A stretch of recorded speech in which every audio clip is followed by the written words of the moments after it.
Today is June 11th, and I'm Derek O'Shea, and this is the Derek O'Shea Show. Beach Buddies. Joe and Dr. Jill Biden, make sure you put that doctor in front of the name, because if you don't, that's a micro or a macro aggression. They're meeting the G7 leaders, including Johnson, Macron, who just got slapped, Merkel, and Justin Trudeau, Mr. Blackface, on the beach in Cornwall, and pose for a socially distanced family photo ahead of the summit. We're all vaccinated, but we're all social distancing because it makes sense. Isn't this just theater, Dr. Fauci, at this point? No, I don't think so. Don't fall. This is from Trump to Biden. Joe, don't fall asleep. Don't fall asleep in the meeting and give Putin my warmest regards. Because it's referring to Joe Biden, the most pro-Russian president we have. We'll shut down our pipelines, but you can do whatever you want, Russia, and we'll buy your oil because we need it and your gas. Trump offers advice to Biden ahead of the summit next week. Are you guys ready for all the pandering and climate change and blah, blah, blah, blah? Kate and Dr. Jill Biden meet for the first time yesterday as they visit an elementary school together in the UK for talks with educational experts in the G7 summit. They're best friends. And then, early this morning, a BBC presenter crew and their crew were completely kicked off a table at the hotel so Joe and Dr. Jill Biden can enjoy a drink at the G7 summit in the UK. Could you imagine? Look, I could care less, but could you imagine if Trump walked out for the G7 summit, saw people sitting in a chair, they're having a drink, probably a couple, maybe some POCs and some women, and he said, "Hey, we're gonna sit there," and then they're forced to move. What would the media say? They would probably just be like, "Oh, that makes sense." Biden and G7 leaders will endorse a global minimum corporate tax of at least 15%. Sure. I'm sure Russia is totally down for that. Also, is that just your way of helping some of these third world countries out? Because if you're a corporation and you see that, I'll just manufacture in places that don't have it. Whoa. I don't know why. I guess some of the woke corporations who see it as a good thing to be on the good side of Biden, like Twitter, Facebook, and Google, as Facebook is colluding with Fauci for COVID information. Once was said that hydroxychloroquine, you're not allowed to say that. It's actually dangerous to say that, even though the new study says it's 200% better if you take it. And it turned out it wasn't just enough. It wasn't a high enough dosage what they were studying before.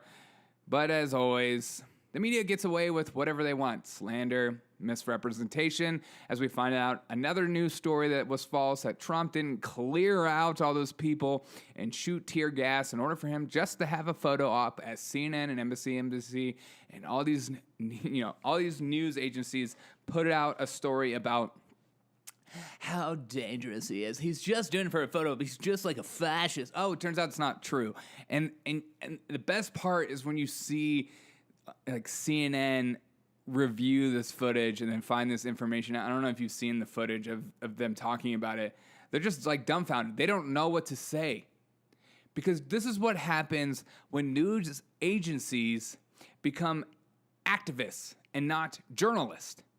Because they're so concerned about the message and how you say it, rather than just looking for the facts, finding out new information, maybe making some people feel uncomfortable. Because guess what?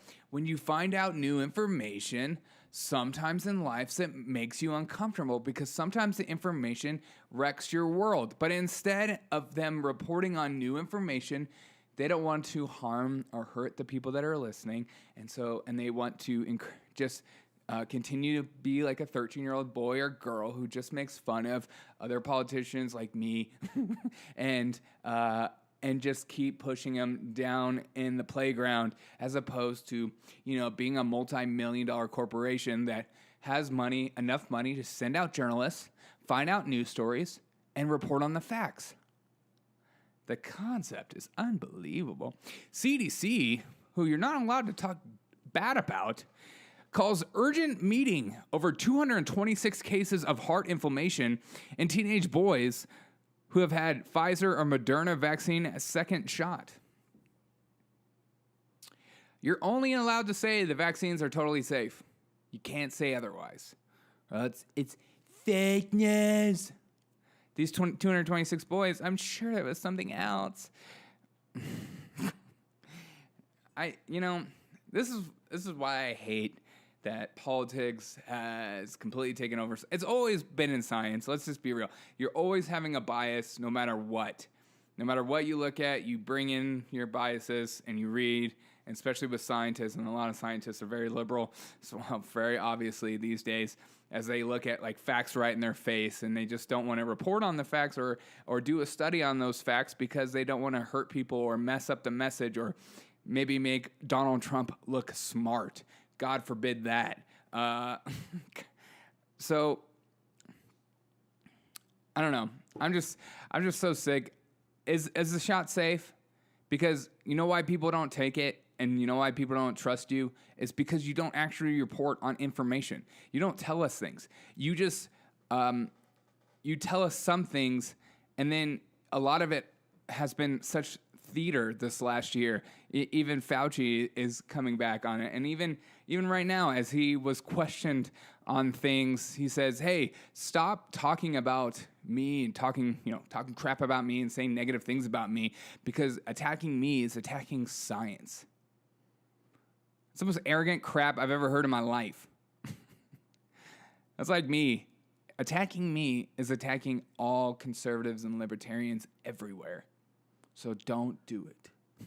Attacking science, like if you are the authority on science, there's no authorities on. That's why I hate the word experts, because the expert seems to imply that you know everything and that people should just take whatever you say for like at whole value and not question it whatsoever, even though maybe if another expert says something different. Former Vice President Al Gore privately urged Joe Biden to keep hundreds of billions of spending to subsidize green industries and even kill another proposed oil pipeline. This is what I hate about the green industry so freaking much, is the subsidies that get pushed down so much. You say, well, we got to change and we got to do this. Well, the technology isn't viable enough where we don't have to subsidize it. I'm just... and kill another oil pipeline. Don't you love these rich people with their private planes telling you that they should get rid of another pipeline? And who does it hurt? Does it hurt them? Does it hurt the multimillionaires? Does it hurt, these Hollywood actors and actresses who come out against these things? No, because they're rich. It hurts you and me. It hurts our pocket, just like you're seeing a 5% inflation. As it's more, people are reporting more on 10 to 11% inflation. They just don't want to tell you that yet. I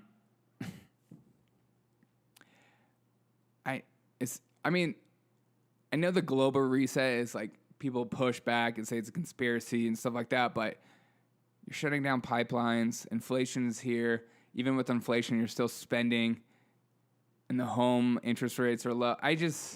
There's too much going on to make you go, wait a minute.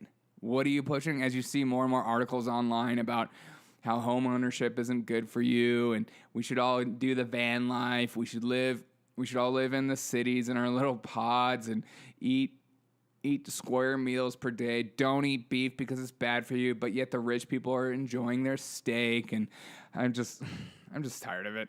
I'm just tired of the establishment telling you what to do. Hackers! Speaking of anti-establishment, I wish hackers would just focus on people who destroy America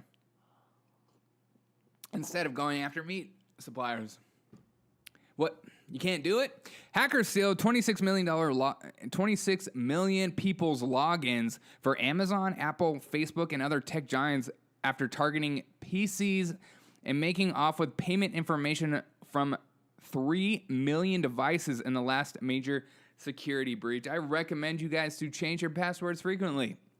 Also, change your credit card information for stuff like this, because hackers are becoming more frequent by the day as they are sitting at home, probably taking unemployment and just enjoying their life. A momentous shift. Google changes search algorithms, which you gotta love, as they only prop up articles they deem as information, after New York Times slams big tech giants over online slander. Don't you love a journalistic place with so much integrity, talking about online slander, aka misinformation, aka CNN, MSNBC, what? I'm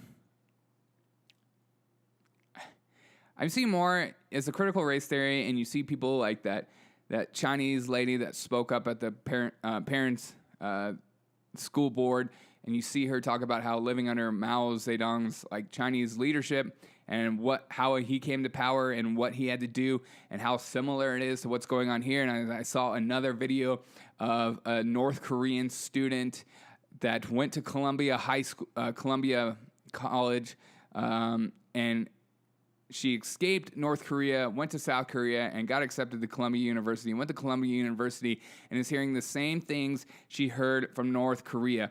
I can't say this enough. This isn't just recognizing that we had slaves in our history, or that we had like some very bad, we did some, as an American, some bad things in our past. It has nothing to do with that. It's very Marxist, and you're making another person the other. It's just like the Nazis did. They looked at the Jews as oppressors.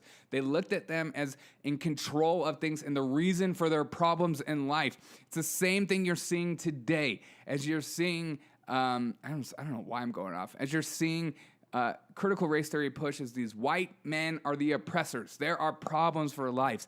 They're the reason we are the way we are. No other fault but them. They're making you the other.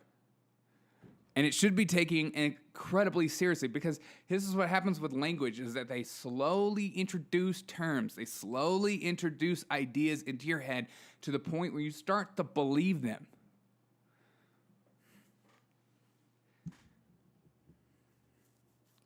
That's why, like, all year long, last year, you saw, like, cops shooting black people. That is, like, this huge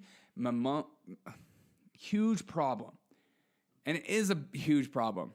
But it's not a huge problem in comparison to black on black crime. They will never talk about that. They will never say anything about that. And they will never talk about the reasons probably why that's happened, besides the fact that they'll probably say something about wages not high enough and there's no stores in the areas. And you wonder why there's no stores in the areas, because when there's things like the riots that happened that did over a couple $1 trillion in damage.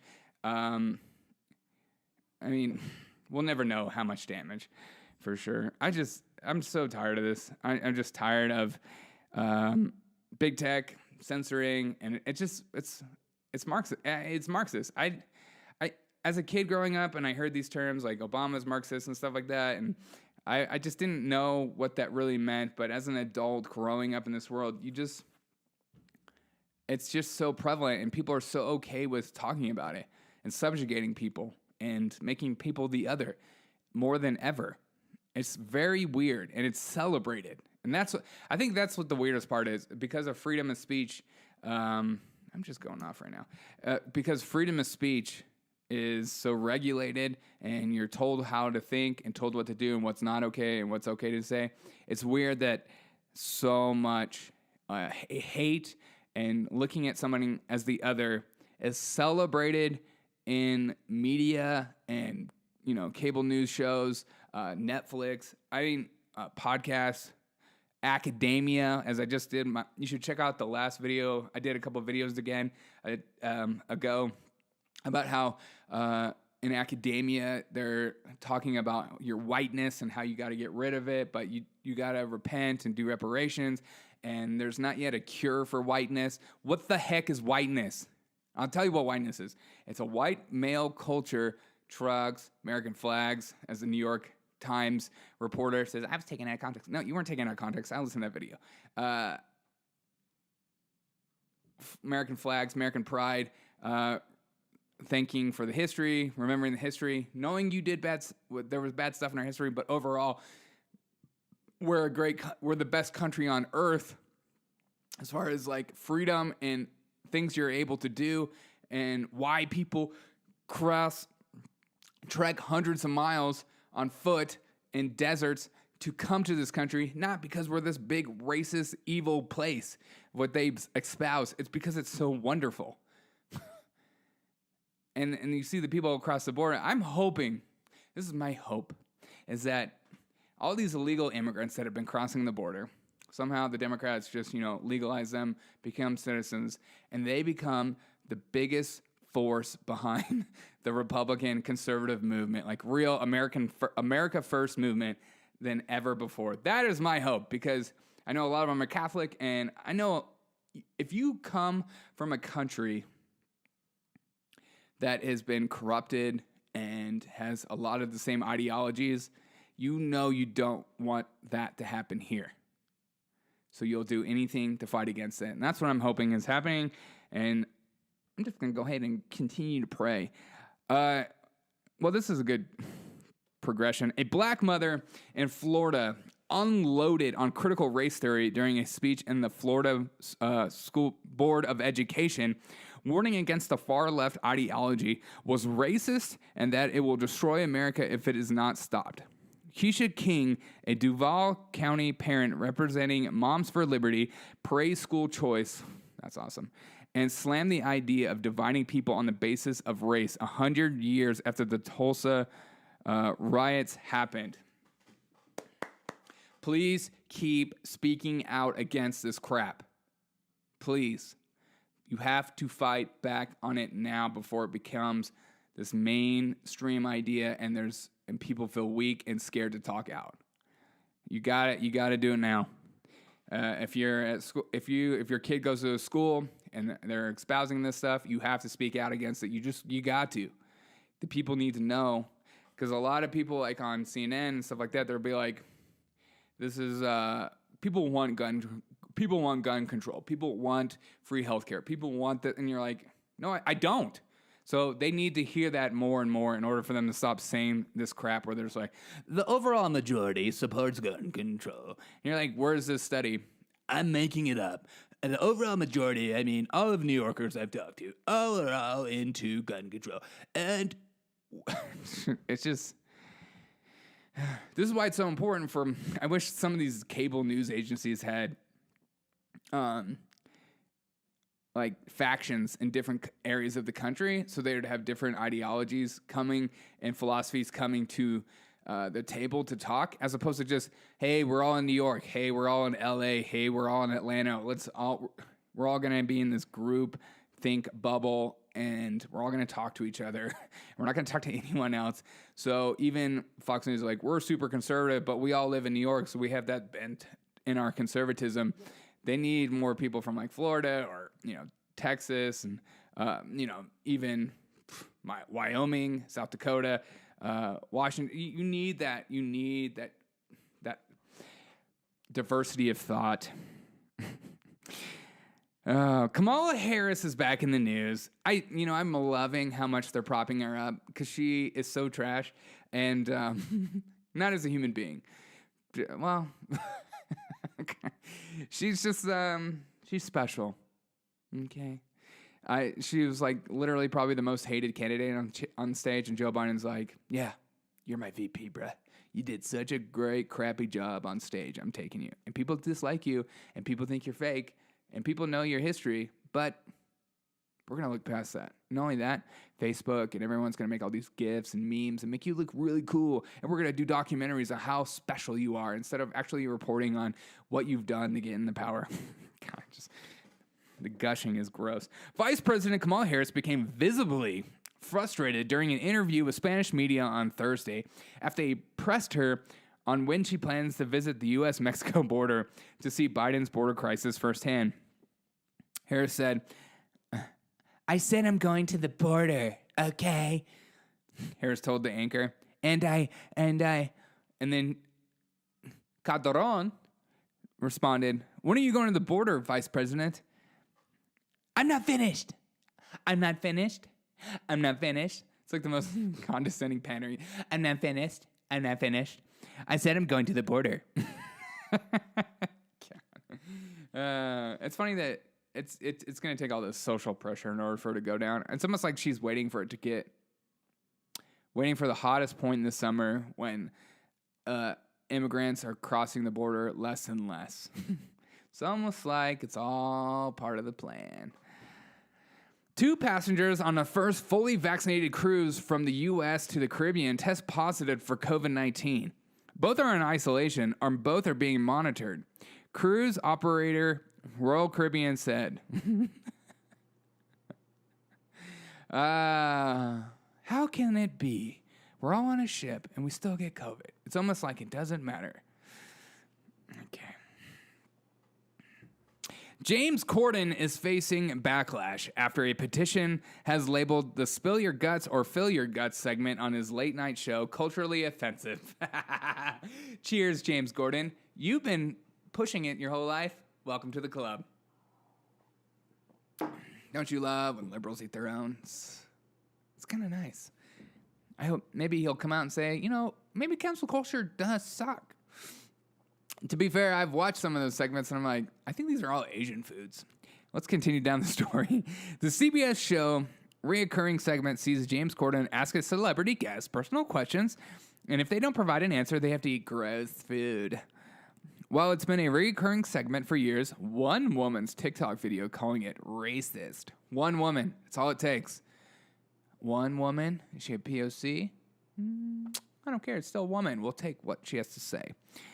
Calling it racist for mocking Asian foods has gone viral. The TikTok user, whose real name is Kim Sierra of California, Californian, complaining about cultural appropriation, shared a clip of Jimmy Kimmel's experience on the 42-year-old's show, which he had to choose between a bull's penis and a 1,000-year-old egg, pig's blood curd, and a balat. Oh, James. You need to have other foods on there. Why don't you just do your own white people food? Do the gross white people food. Put ketchup on everything. Don't you love that that's a news story? Who gives a crap? But apparently, that's what we are now. As the news, we look for people who are outraged, and then we report on the outrage, because that's what matters in life. Let's give credit. Let's prop up some of these people who are losing their minds. Elon Musk is back in the news, saying his new car, this car crashes, said with delight and unveiled the new Tesla Model S Plaid sedan on Thursday in Fremont, California.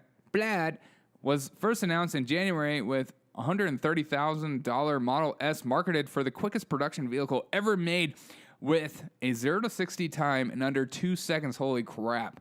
In a range of 390 miles. That's pretty amazing. 0 to 60 in under 2 seconds. Golly. I've driven some of those Teslas. Those things are freaky fast. It sounds too dangerous. And today in history, in 1982, the 34-year-old director, Steven Spielberg, reportedly drew from his own experiences as unusual, imaginative, often lonely child of divorce from his science fiction classic, E.T., the extraterrestrial, which was released on June 11th, 1982. Boom! Greatest movie ever. Fight me. I love E.T. Great movie. I wish I could have been born to see it in the theaters. At that time, I was not yet a thought. E.T. phone home. Have you guys ever been to Universal Studios and done the E.T. ride where you're riding on the bike? It's incredible. I hope you guys have a fantastic Friday. Enjoy your weekend. Spend time with family. Spend time with friends. Find a way to enjoy your day. And I keep saying this over and over again. Keep fighting the good fight. Keep speaking out against this critical race theory, racist crap that's been pushed down our throats. And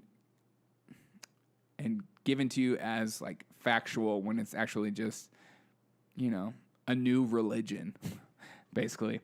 So have a fantastic day. And I appreciate you guys so much for tuning in to the Derek O'Shea Show. If you don't mind sharing this with your friends and family, telling them about the show, tell them about what's going on in the world. Say, this guy brings me everything I need to know for the day, pretty quickly. It's not like a 2-hour-long show with lots of just random thoughts. I try to pick the most important stories of the day that you should know, and maybe a couple of funny stories to make it lighter towards the end, because, in life, I feel like I like to get the bad news out of the way, and then let's get some of the good news and laugh. I don't know your thoughts on that. Have a fantastic day, and as always, look out for my cultural react show, our cultural appropriation, cultural thought show. I have a good show planned, and I hope you enjoy it. It's a story I didn't report on this week, and on purpose to save it for today, for the next show. So look out for that. Have a fantastic day. And as always, I'll see you on the next episode of The Derek O'Shea Show.